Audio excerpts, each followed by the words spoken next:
Les océans représentent le plus grand espace habitable de la planète. Ils recouvrent plus de 70% de la surface du globe et contiennent 97% des réserves d'eau mondiale, soit 1,335 milliard de kilomètres cubes d'eau, ce qui correspond à une baignoire de plus de 1100 km de côté. En moyenne, l'océan a une profondeur de 3700 mètres, mais à certains endroits, il peut atteindre des profondeurs vertigineuses. Mais quelle est la profondeur de l'océan ? À sa surface, l'océan abrite de nombreuses espèces animales et la quasi-totalité des mammifères marins. C'est la zone épipélagique. La baleine bleue vit généralement à une profondeur de 100 mètres, dans une zone où la lumière du soleil permet encore un foisonnement de vie et de nourriture. À partir de 200 mètres, les rayons du soleil diminuent peu à peu. Nous entrons dans la zone crépusculaire, où les végétaux privés de photosynthèse ne peuvent plus se développer. Herbert Nietzsche, qui a établi le record du monde d'apnée en 2007, n'a dépassé cette limite que de quelques mètres. C'est seulement 100 mètres plus bas, à 332 mètres, qu'est fixée la limite de plongée en bouteille. Après cette profondeur, la pression exercée sur le corps par l'eau est 30 fois supérieure à celle de la surface. Le corps humain n'est pas adapté pour survivre à de telles pressions, mais certains animaux s'en accommodent très bien.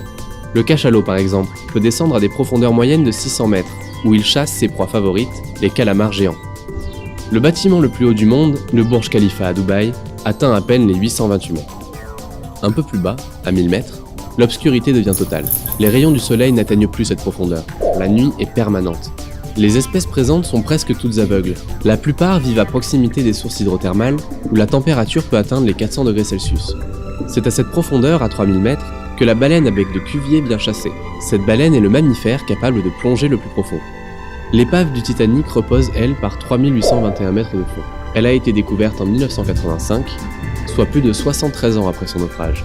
À de telles profondeurs, les conditions extrêmes auront raison de l'épave, qui devrait disparaître d'ici 2030. La zone abyssale commence à 4000 mètres. C'est une des zones les plus profondes de l'océan, abritant une biodiversité encore mal connue. 6000 mètres marquent l'entrée de la zone Hadal, spécifique des fosses océaniques.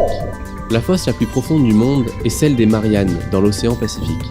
Le mont Everest, la plus haute montagne de la Terre culminant à 8848 mètres, pourrait y tenir en entier, et il resterait plus de 2000 mètres de profondeur avant d'atteindre le fond de la fosse. En 2012, le réalisateur James Cameron a mené une expédition au point le plus profond du globe, Challenger Deep. Il a atteint la profondeur de 10 828 mètres à l'aide d'un sous-marin monoplace. Mais le cinéaste n'a pas pour autant battu le record, toujours détenu par le Suisse Jacques Picard. Il a réussi en 1960 l'exploit d'atteindre 10 916 mètres, le fond de Challenger Deep, avant qu'une fissure sur son hublot ne l'oblige à regagner la surface. Depuis, des robots autonomes ont été envoyés pour étudier cette région reculée de l'océan, découvrant à chaque exploration de nouvelles espèces animales inconnues. Selon les dernières estimations, nous ne connaîtrions que 5 à 10% des profondeurs marines. Depuis 1969, 12 personnes ont foulé le sol de la Lune, alors que 3 seulement ont touché le fond des océans.